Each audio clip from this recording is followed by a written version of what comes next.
നമസ്കാരം, ഭാരത് ലൈവിലേക്ക് സ്വാഗതം. സാർ നമസ്കാരം. വന്ദേ മാതരം. വന്ദേ മാതരം. സാർ, നമ്മൾ കഴിഞ്ഞ എപ്പിസോഡിൽ സംസാരിച്ചത് ഈ ജപ്പാൻ പ്രധാനമന്ത്രി തകായിച്ചി ഇന്ത്യയിലേക്ക് വന്നതിൻ്റെ പ്രാധാന്യവും പ്രസക്തിയാണ്.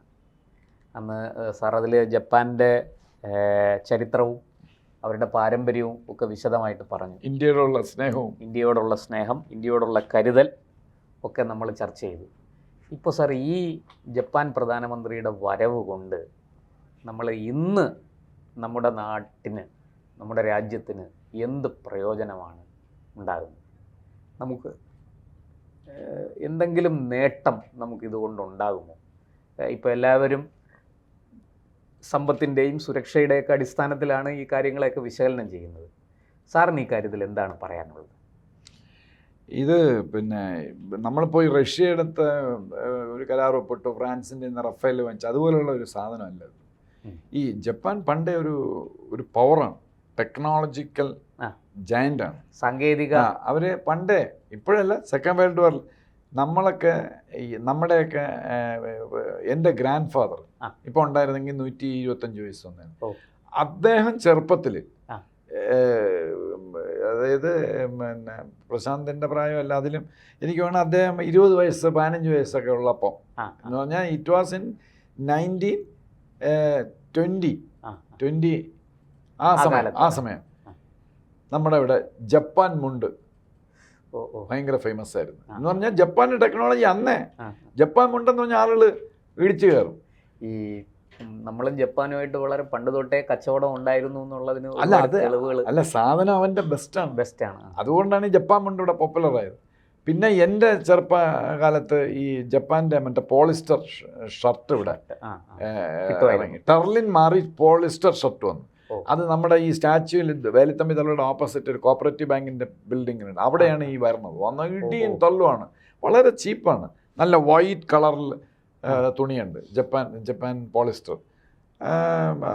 അത് ഭയങ്കര ഫേമസ് ആണ്. അപ്പം ഈ ജപ്പാൻ എന്നും ടെക്നോളജി അവർ ഭയങ്കര ഇതാണ്. ജപ്പാൻ, ജർമ്മനി അവരൊക്കെയാണ് ടോപ്പ്. അന്നും ഇന്നും ഈ സെക്കൻഡ് വേൾഡ് വാറിൽ ബെറ്റർ ടെക്നോളജി ഉണ്ടാവാൻ തോറ്റു, ജപ്പാനും ജർമ്മനിയും തോറ്റു. അതാണ്. അതേസമയം ഈ ഞാൻ നേരത്തെ പറഞ്ഞില്ലേ, ചൈനയുടെ ഇൻവെൻഷൻ ഗൺ പൗഡറും പിന്നെ പ്രിന്റിംഗ് പ്രസ്സും പിന്നെ തേയിലയും, ഈ മൂന്നേ ഉള്ളൂ. ബാക്കിയെല്ലാം ചൈന കോപ്പിയിങ് ആണ്. ഇവിടെ പലരും മറ്റാണ് മറിച്ചാണ്, ചൈന അങ്ങനെയാണ്, ചൈന ബഹുദൂരം അങ്ങ് ഫ്രണ്ടിൽ കയറി, എല്ലാം കോപ്പിയിങ് ആണ്. ജപ്പാന്റെയും എന്തിനാ ഷീ ഉണ്ടല്ലോ, ഷീ ജപ്പാനിൽ ആദ്യം പോയപ്പോൾ അങ്ങനെ ഇത് കണ്ട് അന്തം വിട്ടുപോയി. അങ്ങനെ പരസ്യമായിട്ട് പറഞ്ഞു, ഇത് നമുക്ക് ഇതുപോലെ ഒരെണ്ണം വേണോ.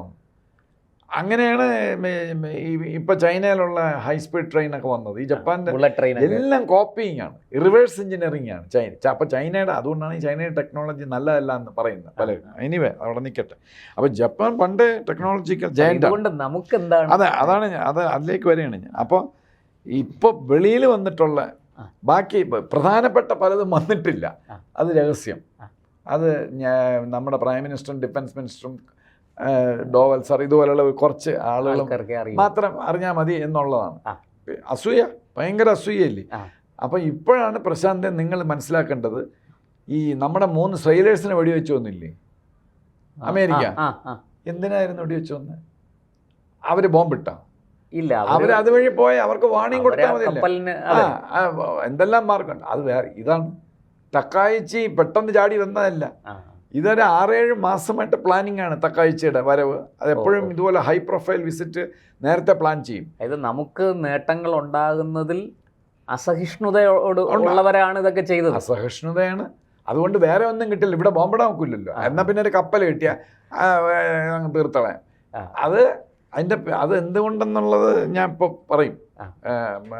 ഈ എന്തുകൊണ്ട് അമേരിക്ക ഇങ്ങനെ വെകളി പിടിച്ച് ഇങ്ങനെ ചെയ്ത്, ട്രംപ് എന്തിനാണ് ട്രംപ് ഇങ്ങനെ ചെയ്തതെന്ന് പറഞ്ഞാൽ, ട്രംപിന്റെ കടക്കിൽ കത്തി വയ്ക്കുന്ന പരിപാടിയാണ് ഇന്ത്യയും ജപ്പാനും കൂടെ ചെയ്യാൻ പോണത്. അപ്പം ഇനി ആദ്യത്തെ ഇത് നമ്മുടെ ഇപ്പൊ വന്ന് കരാറ്, ഇതൊക്കെ കരാറ് നേരത്തെ എഴുതി വെച്ചിരിക്കുകയാണ്, സൈൻ മാത്രം, ഒപ്പിടുന്നതിന് മുമ്പേ ഇത് പണി തുടങ്ങി എന്നാണ് ഞാൻ അറിഞ്ഞത്. ഒപ്പിടും, അത് നമ്മൾ ട്രസ്റ്റഡ് ഫ്രണ്ട്സ് അല്ലേ. അതിനു മുമ്പേ ആളുകളൊക്കെ ഇങ്ങ് വന്നു. ജപ്പാൻ്റെ അതായത് Mogami class multi role stealth ship stealth ഇല്ലേ, മറ്റേ നമ്മുടെ റഡാറിന് പിടിക്കാൻ പറ്റാത്ത മറ്റേ 6th generation 5th generation aircraft stealth ship. അത് 2022 ഇറക്കിയുള്ളൂ. മിത്സുബിഷിയുടെ കപ്പലാണ്. ജപ്പാനിൽ ഇറക്കിയുള്ളൂ. 4 വർഷത്തിനകത്ത് ഈ പിന്നെ അത് ജപ്പാൻ നമുക്ക് ഇവിടെ ബിൽഡ് ചെയ്യാൻ അല്ല വിൽക്കുകയല്ല, ടെക്നോളജി സഹിതം ഇങ്ങോട്ടേക്ക് വരിക. പണ്ട് റഷ്യൻ ബ്രാൻഡ്സും ഒക്കെ നമുക്ക് സാധനം F-16 ആണ്, കൂടെ അമേരിക്കക്കാരും കൂടെ കയറി വരും. ഇതല്ല, നിങ്ങൾ പണിഞ്ഞോ, ഞങ്ങൾ ടെക്നോളജി തരെയാണ്, എന്തെങ്കിലും സംശയം ഉണ്ടെങ്കിൽ ചോദിച്ചോ. അപ്പൊ ഇന്ത്യ പണിയാണ്. അപ്പൊ ജപ്പാന് വേണ്ടി ഇന്ത്യ പണിയുന്നു. ജപ്പാന് വേണ്ടി നമ്മൾ പണിയുന്നു. അതിന്റെ കൂടെ നമ്മളും പണി. ടെക്നോളജി കിട്ടിയാൽ പിന്നെ ജപ്പാന് വേണ്ടി പണിയാണ്. ഒന്ന് അതാത്. പിന്നെ ഇതിനകത്ത് 90 സൈലേഴ്സേ ഉള്ളൂ. സാധാരണ നമ്മുടെ ഫ്രിഗേറ്റ്സിലൊക്കെ അമേരിക്കയിലായാലും റഷ്യയിലായാലും 200-250 വരെ വരും. ഇന്ത്യൻ ഷിപ്പിലും 200ഓളം പറ്റും. ഇത് 90 വരെ ഉള്ളൂ. അതിൻ്റെ ആവശ്യമുള്ളൂ. പക്ഷേ എന്തുകൊണ്ടെന്നറിയാം 90? അതിൻ്റെ it's due to high automation ആണ് ടെക്നോളജി. അതായത് അതിനകത്തുള്ള ആയുധങ്ങളടക്കം എല്ലാം ഓട്ടോമേഷൻ ടെക്നോളജിയാണ്. അല്ല നമുക്ക് ഇത് എല്ലായിടത്തും ആവശ്യമില്ല. മാത്രമല്ല വേറൊരു കാര്യമുണ്ട് ജപ്പാനെ പറ്റി. ലോകത്തിലെ മോസ്റ്റ് ഹൈടെക് സിസ്റ്റം സൊസൈറ്റി അതെന്ന് വെച്ചാൽ അമേരിക്കയല്ല, ഫ്രാൻസും അല്ല, റഷ്യയല്ല, ജപ്പാനാണ്. ജപ്പാനിൽ ചില ഹോട്ടലിൽ പോയാൽ നമ്മൾ കറങ്ങിപ്പോവും. റിസപ്ഷനിസ്റ്റ് ഇല്ല, ആരുമില്ല, മറ്റേ റോബോട്ടാണ് വരുന്നത്. ഭയങ്കര ഹൈലി സ്കിൽഡ് ആയിട്ടുള്ള ടെക്നോളജി എക്സിസ്റ്റ് ചെയ്യുന്നത് ജപ്പാനിലാണ്. മോസ്റ്റ് സോഫിസ്റ്റിക്കേറ്റഡ്ലി മോഡേൺ സിസ്റ്റം എന്ന് പറയുന്നത് ജാപ്പനീസാണ്. അപ്പം അവർ ഇത് ആൻറ്റി സബ്മറൈൻ ഷിപ്പാണ്. ആൻറ്റി സബ്മറൈനെ പിടിക്കുന്നതാണ്. പിന്നെ ഇതിനകത്തുള്ള ഒരു പ്രത്യേകത, ഒരുപാട് ആൻറ്റിന വരും സാധാരണ ഷിപ്പിൽ. ഒറ്റ ആൻറ്റിനയുള്ളൂ, സിംഗിൾ ആൻറ്റിന. അങ്ങനെ ഒരുപാട് പ്രത്യേകതകളുണ്ട് ഈ ഷിപ്പിൽ. പിന്നെ ഉള്ളത് ഇപ്പോഴുള്ള ഈ ജപ്പാൻ്റെ തക്കായിച്ചിയുടെ വിസിറ്റ്, അത് അബേ ഇരുന്നപ്പോഴേ തുടങ്ങി.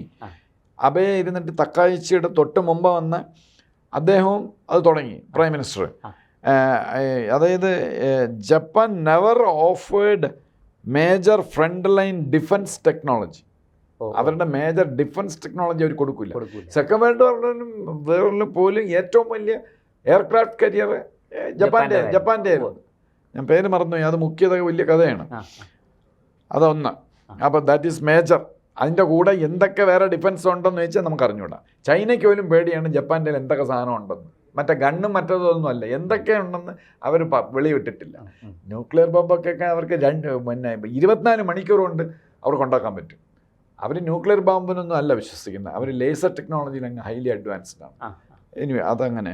അടുത്തത് ഇന്ത്യക്കുള്ള നേട്ടം, north eastern industrial value chain corridor. അതിൻ്റെ ചുരുക്കം എന്ന് പറഞ്ഞാൽ training land locked north eastern region, Manipur, Assam, അതാ കംപ്ലീറ്റ് ആസാം തൊട്ട് seven sisters in to export hub connectivity. ഇപ്പം ലാൻഡ് ലോക്ക്ഡാണ്, അതിനെ എക്സ്പോർട്ട് ഹബ്ബാക്കി മാറ്റുകയാണ്. To bay of Bengal. അവിടുന്ന് ബേ ഓഫ് ബംഗാൾ കടൽ വളരെ അടുത്താണ്. 100-200 കിലോമീറ്ററിനകത്തൊക്കെ ഉള്ളൂ. നമുക്കതില്ല, പോർട്ടില്ല. അതാണ് നമ്മുടെ ഇത്. അപ്പോൾ ഇതിനകത്ത് വേറൊരു സംഗതി, ഈ ബംഗ്ലാദേശ് നമുക്ക് പാരയായിട്ട് ഇങ്ങനെ നിൽക്കണമെങ്കിൽ ഈ ജപ്പാൻ്റെ എന്ന് പറഞ്ഞാൽ ഇങ്ങനെ ഭയങ്കര പേടിയാണ് ബംഗ്ലാദേശ്. പൈസ ജപ്പാൻ ഒരുപാട് ബംഗ്ലാദേശിന് പൈസ കൊടുത്തിട്ടുണ്ട്. അപ്പോൾ ബംഗ്ലാദേശ് ഇരുന്ന് പോകും. അത് നമുക്ക് നല്ലതാണ്, വേറൊരു കാര്യം എന്ന് പറഞ്ഞാൽ ജപ്പാൻ പറഞ്ഞിടത്ത് നിൽക്കും ബംഗ്ലാദേശ്. അപ്പം ഈ ബംഗ്ലാദേശ് ഈ ജപ്പാൻ അവിടെയൊക്കെ കയറി ഇടപെട്ടാൽ ബംഗ്ലാദേശ് അനങ്ങില്ല, ഒന്നും ചെയ്യില്ല. അത് ഇന്ത്യയുടെ ഒരു ഭയങ്കര സ്ട്രാറ്റജിയാണ്. പിന്നെ നമുക്ക് ചൈനയെ വേറെ ഒരു രാജ്യക്കാരെ നോർത്ത് ഈസ്റ്റേൺ റീജിയനിൽ കയറ്റാൻ പറ്റില്ല. പക്ഷെ ജപ്പാൻകാരനെ വിശ്വസിച്ച് കൊടുക്കാം, ഇന്ത്യക്ക് വിശ്വാസമാണ്. മാത്രമല്ല നമ്മൾ ആ മ്യാൻമാർ വഴി തായ്ലൻഡിലേക്ക് ഹൈവേ നമ്മൾ പണിഞ്ഞുകൊണ്ടിരിക്കുകയാണ്. അത് ജപ്പാൻ്റെ സഹായത്തോടെ. ജപ്പാനാണ് അതിൻ്റെ. ജപ്പാനിൽ തായ്ലൻഡ്, വിയറ്റ്നാം, ഈ മ്യാൻമാർ അവിടെയൊക്കെ ഭയങ്കര ഇതാണ്, ലെവറേജാണ്. ഒരുപാട് പൈസ കൊടുക്കണമെന്ന്. അത് ഒരു ജപ്പാനെ സപ്പോർട്ട് ചെയ്യുന്ന രാഷ്ട്രമാണ്. ചൈന അവിടെ ഇങ്ങനെ നോക്കുന്നുണ്ട്, പക്ഷേ നടക്കില്ല. അപ്പോൾ north eastern region up to ആ കോറിഡോർ എക്സ്പോർട്ട് ആക്കാൻ അത് അപ് ടു തൂത്തുക്കുടി വരെ വരും. ബ്രഹ്മപുത്ര റിവറിൻ്റെ മുകളിൽ കൂടെ പാലങ്ങൾ, ഇതെല്ലാം ജപ്പാൻ്റെ പൈസ കൊണ്ട് പണിഞ്ഞുകൊണ്ടിരിക്കുകയാണ്. അപ്പോൾ അത് ആ നോർത്ത് ഈസ്റ്റ് നമ്മൾ ജപ്പാനെ കയറ്റി. അപ്പം ജപ്പാൻ ഒരു ശക്തനുമായ ഒരു സുഹൃത്ത്. ചൈനയുടെ പരിപാടി ഒന്നും നടക്കില്ല. അടുത്തത് സെമി കണ്ടക്ടേഴ്സ്. ചിപ്പ്. പിന്നെ നമ്മളന്ന് ചെയ്ത നെതർലാൻഡ്സിൽ ലിത്തോഗ്രാഫി, മറ്റേ പ്രിന്റിംഗ് മെഷീൻ. നെതർലാൻഡ്സിന്റെ സഹായമില്ലാതെ ചിപ്പ് ഉണ്ടാക്കുന്ന മെഷീൻ ഉള്ളതാണ് ജപ്പാൻ. അത് വേറെ ആർക്കും ഒരു കൊടുക്കില്ല. അപ്പം അത് നമുക്ക് നമ്മളുമായിട്ട് കൊളാബറേഷനാണ്. എന്തൊക്കെയെന്ന് പറഞ്ഞിട്ടില്ല, പക്ഷേ ഒന്നിതാണ് ക്ലീൻ വിശദാംശങ്ങൾ ലഭ്യമല്ല. Clean energy. അത് നമ്മുടെ സ്ട്രാറ്റജിക് ഡോക്ട്രിനാണ്. അങ്ങനെ എല്ലാം ഡിസ്കസ് ചെയ്യേണ്ടെന്നുള്ള ക്ലീൻ എനർജി. നമ്മുടെ സോളാർ, അതൊക്കെ വലിയ ജയൻസ് ആണ് അവർ.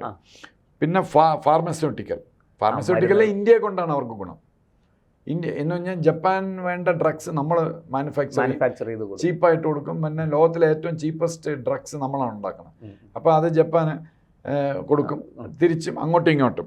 ആരോഗ്യ മേഖലയിലും ചില സഹകരണങ്ങൾ നമ്മൾ ഇവിടുന്ന് കൂടുതൽ നഴ്സുമാരെയും ഈ പാരാമെഡിക്കൽ സ്റ്റാഫിനെയൊക്കെ ജപ്പാനിലേക്ക്. അല്ല, അത് വളരെ ചെറിയ ഇതാണ്. നമ്മളെ അത് ജർമ്മനിയുമായിട്ടോ പിന്നെ USA ആയിട്ടോ കമ്പയർ ചെയ്യുമ്പോൾ വളരെ ചെറിയ ഒരു ഇതാണ്.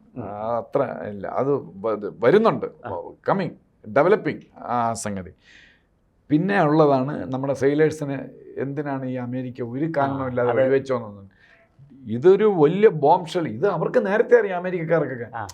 തക്കായച്ചി വരണതിന് മുന്നേ തന്നെ അവർക്കറിയാം ഇതാണ് ഇന്ത്യ ചെയ്യാൻ പോകണമെന്ന്. ഡീഡോളറൈസേഷൻ. അതായത് നമ്മളിപ്പം ഏത് രാജ്യമായിട്ടും, ഇപ്പം ജപ്പാന് വലിയ സാമ്പത്തിക ശക്തിയില്ല. ഇപ്പം ജപ്പാനുമായിട്ടോ റഷ്യയായിട്ടോ നമ്മൾ ചെയ്യുമ്പം നമ്മളിത് ഡോളറിലാണ് ചെയ്യണത് ബിസിനസ്. അതിന് അവന്മാർക്ക് ഗുണമാണ്, USA ഗുണമാണ്. ഡോളറിന് ചെറിയ ടാക്സ് ഉണ്ട് ഈ ട്രേഡിൽ. അപ്പം നമ്മൾ ഇപ്പം റഷ്യയും ചൈനയും കൂടെ യുവാനിലാണ് ട്രേഡ് കംപ്ലീറ്റ്. അത് ഭയങ്കര അടിയായിപ്പോയി USA. ഒന്നും ചെയ്യാൻ നോക്കില്ല. നമ്മൾ ഇപ്പം റഷ്യയായിട്ടും ഇന്ത്യൻ റുപ്പീസിലാണല്ലോ. അല്ല, ഇത് നമ്മൾ ജപ്പാനുമായിട്ട് റഷ്യക്കാളും വലിയ ഇതല്ലേ. ഈ ടെക്നോളജി തന്നെ നമുക്ക് ഇങ്ങോട്ട് വരെയല്ലേ ഒരുപാട്. അതായത് 7 ട്രില്യൺ, നമ്മുടെ 4.5 ജപ്പാൻ്റെയും 4.5 ഉള്ളൂ ടോട്ടൽ GDP. അത്രയും തന്നെ വരും. അതിനേക്കാളും വലുതാണ് 7 ട്രില്യൺ യെന്നിൻ്റെ കമ്മിറ്റ്മെൻറ്റ്സ് ജപ്പാൻ നമുക്ക് തരികയാണ്. 7 ട്രില്യൻ്റെ. എന്താ 1400 ജാപ്പാനീസ് ഫേംസ് ഇവിടെ ഉണ്ട് ഇന്ത്യയിൽ. 1400. ഏതൊക്കെയാന്ന് വെച്ചാൽ എനിക്ക് അറിഞ്ഞൂടാ. 1400. ഇത് ഈ തക്കാഴ്ചയുടെ കൂട്ടത്തിൽ വന്ന 200 പേരാണ്. വലിയ ഡെലിഗേഷനാണ് വന്നിരിക്കുന്നത്. ഒരു ചെറിയ ജപ്പാൻകാരൻ ജപ്പാൻകാരൻ ആവശ്യമില്ല ചിരിക്കില്ല, അതറിയാം. ജപ്പാൻകാരൻ ചിരിക്കുന്നത് 5 വിധത്തിൽ ചിരിക്കും എന്നാണ് പറയുന്നത്.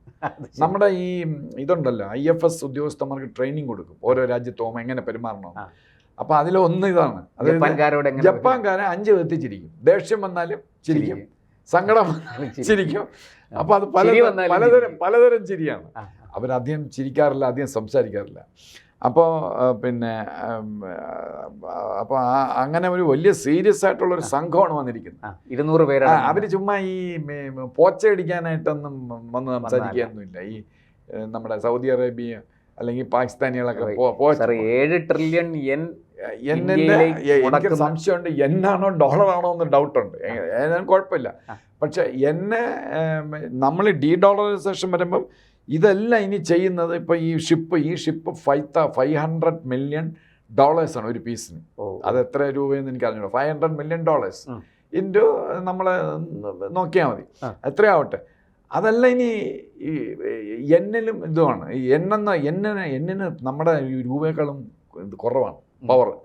അതായത് 1 രൂപ കൊടുത്താൽ 1.71 yen കിട്ടും. കിട്ടും. അപ്പം നമ്മുടെ രൂപയും കൊണ്ട് എവിടെ പോയാലും രക്ഷയില്ല.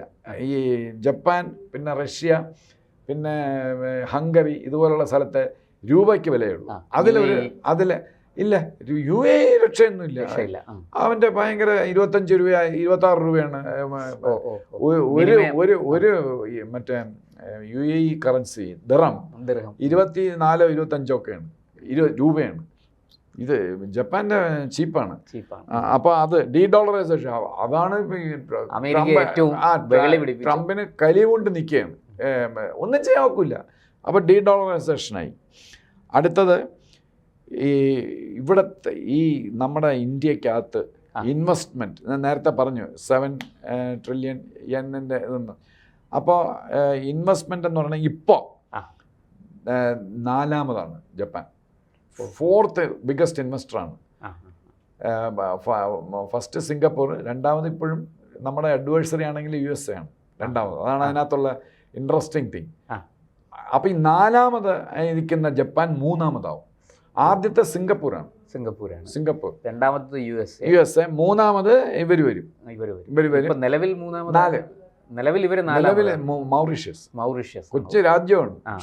പക്ഷേ ഇന്ത്യ ജപ്പാൻ അതിനെ മറികടന്ന് ഇതിൽ കയറിയാണ്. അപ്പം 4ാമത്തെ ഇൻവെസ്റ്റർ ആവും.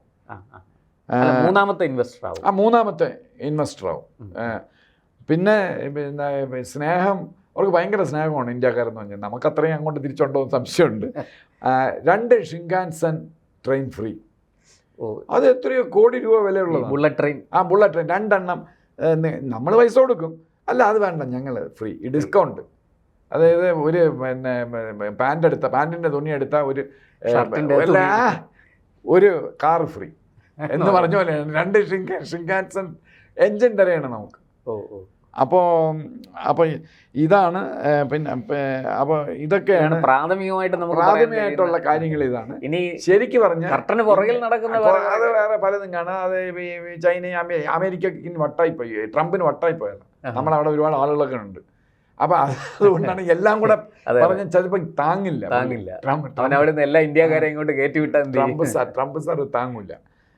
അപ്പം ഇതൊക്കെയാണ് ഈ ജപ്പാൻ്റെ ഇത്. അത് 3 ദിവസമാണ് അവർ ഇവിടെ ഈ ജപ്പാൻകാരും ഈവൻ റഷ്യൻസും ഒക്കെ അവർ ഭയങ്കര സീരിയസ് ആണ്. അവരൊക്കെ ഭയങ്കര തിരക്കാണ് അവരുടെ രാജ്യത്ത്.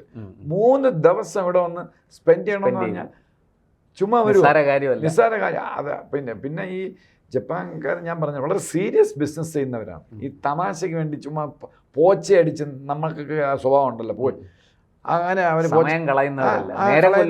നിങ്ങൾ ജപ്പാനിലെ ട്രെയിനിലൊക്കെ യാത്ര ചെയ്യുന്ന ആളുടെ ട്രെയിനിലാണ് ആരും ഒന്നും സംസാരിക്കില്ലല്ലോ. ഒന്നീ ബുക്ക് വായിച്ചുകൊണ്ടിരിക്കും, അല്ലെങ്കിൽ മൊബൈൽ ഫോൺ. തമ്മി നമ്മുടെ ട്രെയിനിനകത്തുള്ള അട്ടഹാസം നിങ്ങൾ ആലോചിച്ച് നോക്കണം. അപ്പോൾ ഈ ഡീഡോളറൈസേഷൻ ജപ്പാനുമായിട്ട് നമ്മൾ കരാറ് ഇന്നലെ ഒപ്പിട്ട് കാണും. അതിൻ്റെ നടപടികൾ നേരത്തെ കഴിഞ്ഞ്. അതാണ് നമ്മുടെ സെയിലേഴ്സിനെ വെടിവെച്ച് വന്നത്. പിന്നെ എഞ്ചിൻ തരാൻ ഒക്കില്ല എന്ന് പറഞ്ഞത് പൈസ മാറ്റി വെച്ചിട്ട് കുറേ ദിവസമായി, വർഷങ്ങളായി തരാൻ പറ്റൂല എന്ന് പറയണത്. പാകിസ്ഥാനെ മക്കളെ വാ എന്ന് പറഞ്ഞ് മുനീറിനെ മടി കയറ്റുന്നത്. ഇതെല്ലാം ഇന്ത്യയെ ഇങ്ങനെയൊക്കെയാണ് ഇന്ത്യയെ പ്രകോപിപ്പിക്കുന്നത്. നമ്മൾ പ്രകോപിതരാവില്ല. നമുക്ക് ചെയ്യാനുള്ളതെല്ലാം നമ്മൾ ചെയ്യും. ഇപ്പോഴും USA ഇവിടുത്തെ സെക്കൻഡ് ബിഗ്ഗസ്റ്റ് ഇൻവെസ്റ്ററാണ്. അതവിടെ സൈഡിൽ കൂടെ നടക്കും. നമുക്ക് ഇഷ്ടമുള്ളത് നമ്മൾ ചെയ്യും. ഇപ്പം ലേറ്റസ്റ്റ് അപ്പം അങ്ങനെയാണ്. പിന്നെ ഇൻഡോ പസഫിക് റീജിയനിൽ ഓസ്ട്രേലിയ, ഈ ജപ്പാൻ ഏറ്റവും കൂടുതൽ സഹായം ചെയ്തിട്ടുള്ള വേറൊരു രാജ്യം വിയറ്റ്നാമാണ്. അപ്പോൾ Vietnam, Philippines, Australia, Indonesia, Japan, India, ഇതിങ്ങനെ ചേർന്ന കിടക്കുകയാണ്. ഇതൊരു ഫോർമിഡബിൾ ഗ്രൂപ്പാണ്. എല്ലാവർക്കും പേടിയാണ് ഇവർ ഇത്രയും പേര് ഒരുമിച്ച് നിന്ന്. അത് ഈ ഒരുമിച്ച് നിൽക്കുന്നതിൻ്റെ ഭാഗമാണ് ഇവരിവിടെ വന്നത്. അപ്പോൾ ഈ ഇൻഡോ പസഫിക്കിൽ ജപ്പാൻ്റെ ഒരു ഏറ്റവും അടുത്ത ട്രസ്റ്റഡ് ഫ്രണ്ടാണ് ഇന്ത്യ. അവർക്ക് വേറെ അധികം ട്രസ്റ്റഡ് ഫ്രണ്ട്സ് ഇല്ല. അവർക്ക് ഞാൻ ജാപ്പാനീസുമായിട്ടൊക്കെ ഇൻട്രാക്ട് ചെയ്തിട്ടുണ്ട്. അപ്പം ഞാൻ വിചാരിച്ചു ഇവർക്ക് വലിയ സ്നേഹമായിരിക്കും USA. USA ആണല്ലോ ഇവർക്ക് വേണ്ട സഹായങ്ങളൊക്കെ ചെയ്ത്, ബോംബിട്ടിട്ട് ഒരുപാട് സഹായങ്ങളൊക്കെ ചെയ്തു ഫൈനാൻഷ്യലായിട്ട്. അവർക്ക് ഒരു താല്പര്യമില്ല. USA-യോട്ട് അവർക്ക് താല്പര്യമേ ഇല്ല. പിന്നെ ഈ ട്രേഡ് അഡ്ജസ്റ്റ്മെൻറ്റ്, ബിസിനസ് അഡ്ജസ്റ്റ്മെൻറ്റ്, അതിനൊക്കെ അവരിങ്ങനെ പോണമെന്നേ ഉള്ളൂ. ഇനിയിപ്പോൾ അവരുടെ ഒരു കോൺസ്റ്റിറ്റ്യൂഷൻ പ്രകാരം അമേരിക്ക ഡ്രാഫ്റ്റ് ചെയ്താണ് കോൺസ്റ്റിറ്റ്യൂഷൻ പ്രകാരം ആർമി എയർഫോഴ്സ് ഇതൊന്നും ഉണ്ടാക്കാനും വലിയ ബുദ്ധിമുട്ടാണ്. ഈ വെപ്പൺസ് ഡെവലപ്പ് അതെല്ലാം അതുകൊണ്ടാണ് അബയെ തട്ടിക്കളഞ്ഞതെന്ന് എനിക്ക് സംശയമുണ്ട്. പലരും സംശയിക്കുന്നുണ്ട്. അപ്പം അദ്ദേഹം ഈ ആൻറ്റി അമേരിക്കൻ പോളിസി ഒക്കിനാവയിൽ ഇവരുടെ വലിയ ബേസ് ഉണ്ട് USA അവിടെ നിന്ന് ഇറങ്ങിപ്പോണം, ഇത് ഞങ്ങളുടെ സ്ഥലമാണ്, ഇറങ്ങിപ്പോണം. ഇപ്പോൾ ജർമ്മനി തുടങ്ങിയല്ലോ, അവർ വെപ്പണൊക്കെ ഉണ്ടാക്കാൻ തുടങ്ങി. അപ്പം ഇവരും മുമ്പോട്ട് പോയി. അതിൻ്റെ ഒരു ഭാഗമാണ് ഈ സ്റ്റെൽത്ത് ഷിപ്പ് ഇന്ത്യയിലുണ്ടാക്കുന്നത് മൊഗാമി ഷിപ്പ്. അപ്പോൾ അവർ ഇങ്ങനെ ക്ലച്ചസിൽ നിന്ന് ഇങ്ങനെ ഫ്രീ ആയി വരികയാണ്. അപ്പം ജപ്പാൻ പഴയ പോലെ പവറായി വരികയാണ്. അപ്പം ജപ്പാന് വിശ്വാസമുള്ള ഒരു രാജ്യം. പിന്നെ ഇനി ഇൻട്രസ്റ്റിംഗ് ആയിട്ടുള്ള വേറൊരു കാര്യം, റഷ്യ ഇവരുടെ മാരിടൈം നെയ്ബറാണ്. ജപ്പാൻ്റെ മുട്ട ഉടക്കാണ്. ജപ്പാനും റഷ്യയും തമ്മിൽ ഭയങ്കര ഉടക്കാണ്. ജപ്പാൻ്റെ ഐലൻഡ് റഷ്യ പിടിച്ചു വെച്ചിരിക്കണമെന്നാണ് ജപ്പാൻകാർ പറയുന്നത്. ശരിയാണ്. അപ്പം ഇവിടെ അതിൻ്റെ ബ്യൂട്ടി എന്ന് പറയുന്നത് ഇന്ത്യ റഷ്യയുടെ ആളാണ്, ഇന്ത്യ ജപ്പാൻ്റെ ആളാണ്. അപ്പം നമുക്ക് ഹംസമായിട്ട് ഇടയിൽ നിൽക്കാൻ പറ്റും. അത് വലിയ ഉടക്കാണെങ്കിൽ അതും ജപ്പാൻകാരനറിയാം, റഷ്യക്കാരനും അറിയാം. ഒന്നുമില്ലെങ്കിലും ഒരു ക്ലാഷ് ഉണ്ടാകാതെ നോക്കാൻ. അതെ. അപ്പം അങ്ങനെയൊക്കെ ഈ ജിയോ പൊളിറ്റിക്സ് വളരെ ഇൻട്രസ്റ്റിംഗ് ആണ്. അപ്പോൾ തീർച്ചയായിട്ടും സാർ, അതെ, ജപ്പാന്റെ കൂടുതൽ വിശേഷങ്ങളുമായിട്ട് നമുക്ക് ഇനിയും വരാം. അപ്പോൾ നമ്മളൊരു ബൊനാൻസ വലിയൊരു ലോട്ടറി അടിച്ച പോലെയാണ്. എന്തായാലും നമുക്ക് രണ്ട് രാജ്യങ്ങൾക്കും ഒരുപോലെ നേട്ടങ്ങൾ ഉണ്ടാകട്ടെ. ഇത്രയും വലിയ ഇൻവെസ്റ്റ്മെൻറ്റ് ഇന്ത്യയിലേക്ക് വരുന്നു ജപ്പാനിൽ നിന്ന്. അത് ജപ്പാൻ്റെ പ്രധാനമന്ത്രി തന്നെ നേരിട്ട് വരുന്നു, ഇന്ത്യൻ പ്രധാനമന്ത്രിയുമായിട്ട് ചർച്ചകൾ നടത്തുന്നു, കരാറുകൾ ഒപ്പിടുന്നു. എന്തായാലും പഴയ ഇന്ത്യ അല്ല ഇത്, മാറിയ ഇന്ത്യയാണ്, മാറിയ ജപ്പാനാണ്, മാറിയ ലോകക്രമമാണ്. അവിടെ നമ്മുടെ ആ വിജയത്തിൻ്റെ വെന്നിക്കൊടി അതിനിയും ഉയർന്നു പറക്കട്ടെ എന്ന് നമുക്ക് ആഗ്രഹിക്കാം. നന്ദി. വന്ദേ മാതരം. വന്ദേ മാതരം.